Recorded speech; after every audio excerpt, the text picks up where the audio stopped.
You know Fateh Makkah? You want to see forbearance? Fateh Makkah.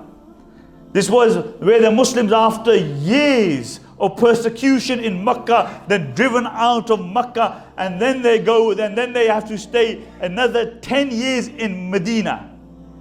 And today they walk into Makkah, and the Mushrikeen of Makkah are so scared that none of them even draw their swords. And can you imagine the Messenger of Allah walking into Makkah today? He looks around him and he sees that place where Bilal would be dragged, where Sumayya was martyred, where Ammar, Yasir and the entire family were persecuted, and the Messenger of Allah would walk past and he would rub his hand over the head of Ammar and he would say, Sabran ya ala Yasir fa inna maw'idakum al-Jannah. He would say, have sabr, family of Yasir, because your abode by Allah is Jannah. All those memories have come back. And at one ishara, the Messenger of Allah could have wiped out the entire Mushrikeen.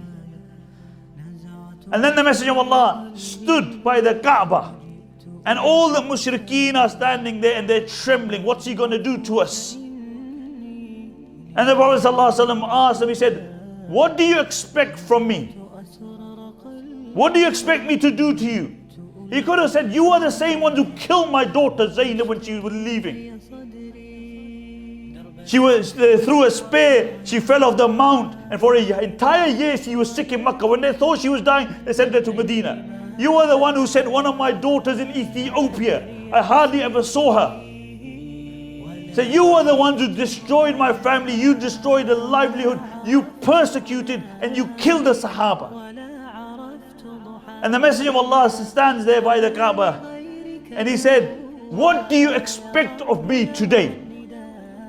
And the Mushrikeen say, oh Muhammad, you are Kareem. You are the son of a Kareem person, and your grandfather was Kareem. You're honorable. Your father was honorable, your grandfather was honorable.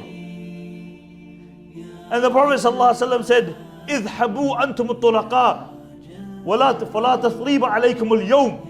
He said, go, all of you, go. You're free. There is no reckoning upon you.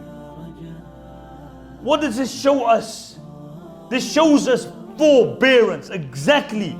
Forbearance, the definition of forbearance is that you let it go. You overlook the wrongs of other people when you have the capacity and the ability to take revenge.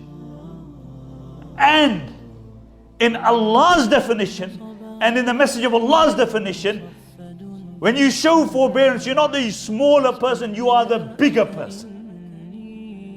And this is why, brothers and sisters, we need to really reassess, because it happens to us all the time.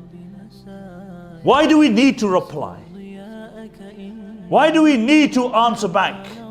Why, if somebody says something, we need to reply, or somebody does something, we need to be as bad, if not worse? That person has wronged us. Why do we need to stoop to the level of that person?